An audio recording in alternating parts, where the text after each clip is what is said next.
Hello! Today we are going to explore a piece called Reflection by Benjamin Britten. It's one of his early works featuring the viola and piano, his main two instruments. He was a pianist but also a viola player from an early age. And it's also a piece that explores the sound of the instrument and the different possibilities, different colors. I really recommend you to listen to a recording, a really good recording of this for viola and piano. As in today, I'm just going to play through the piece without the piano part, just to listen to what we need to learn. And later, I'm just going to also explain a little bit how to work a little bit. This is a piece that will eventually evolve into his more mature works for viola and piano, like the Elegy for viola solo and the Lacrimae. So, I'm going to start playing the Reflection for viola and piano.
Isn't it amazing piece? It's quite a different way. It's quite a different sound to what we might be used to in general, but it's very in tune with what was going on at that time, that is 1930s.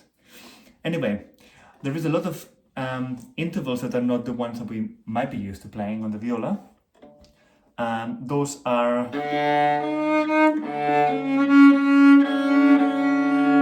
either major sevenths or minor sevenths, and there's also quite a lot of nines. That is basically just a little bit more than an octave, right? I guess technically this one in bar 11, that is technically an augmented eighth, an augmented octave. And so is this one, augmented. So just a little bit higher, a little bit bigger than an octave. So I would recommend that we find those intervals and we find how to play them. In the case of these ones, like I'm talking now, in bar 11 and bar 12, I would probably go for those and then try to reach. If you can't reach because your hand is not big enough, then I would go for an octave and then move the first finger backwards. Same thing here. We find the E and we go for an E flat. And then the same will be for, that's a proper ninth, but it's a similar distance to what we did. So it is possible to do it without shifting.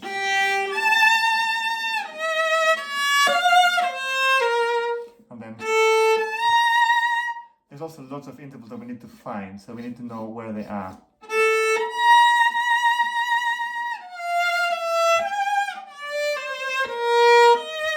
It definitely requires proper practice, this piece. You can't just try to find the notes by themselves because every change will be different. So I would recommend you to practice each one of those intervals separately. So from the beginning,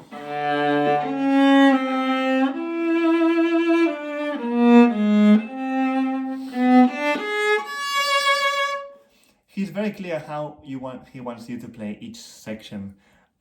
It tells you even which strings to use. It tells you what dynamics he wants, and it's very important that we try to do those as much as possible.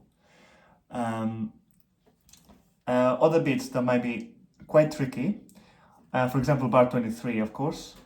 If we start from bar 22, there's a harmonic, A.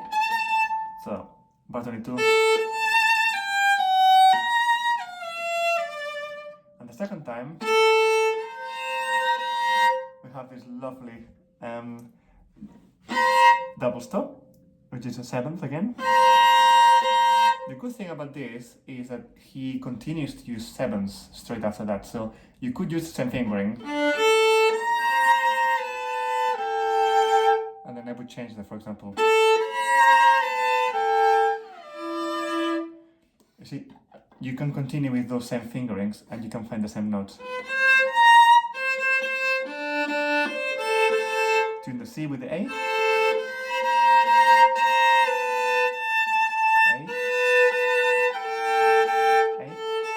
G.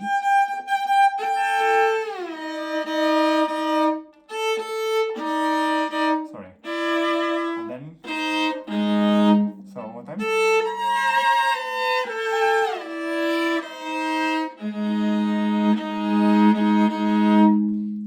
And like I said earlier, every time there's a shift, make sure that you actually practice them separately. For example, bar 26.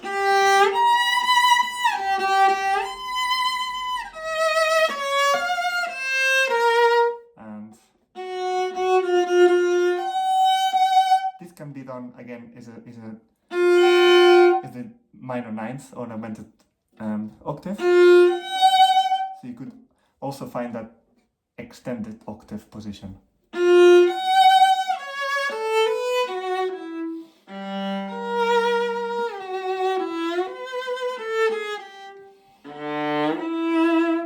Those position changes really clear. I don't think he minds the glissandi because he even writes some of them in. So I think it's quite good to practice those ones with the glissando, and then you can just make them not as obvious.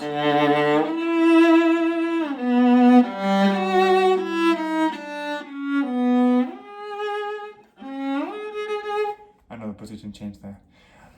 So, having said all that, work on the intonation really clearly, work on each section separately, each position change, each interval, each position of the hand. Then when you have all that, and you have worked on it and you know it, then let's work on different colors, finding how the forte differs from the piano. So at the beginning,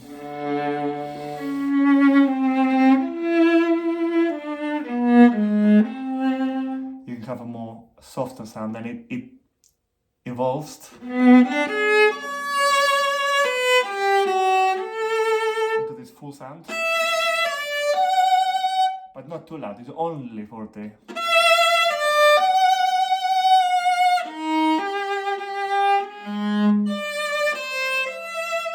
To be honest, just to play on the A string will bring that sound out.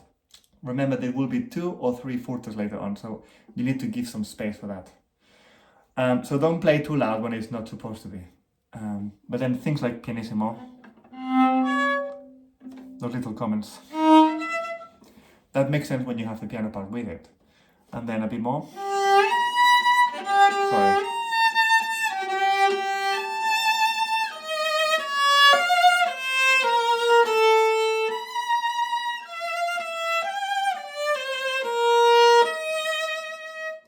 Etc. So you can see how it opens and closes and finds different colors. So I hope you enjoy finding all those different aspects of this piece, because it's a beautiful piece when you get to know it.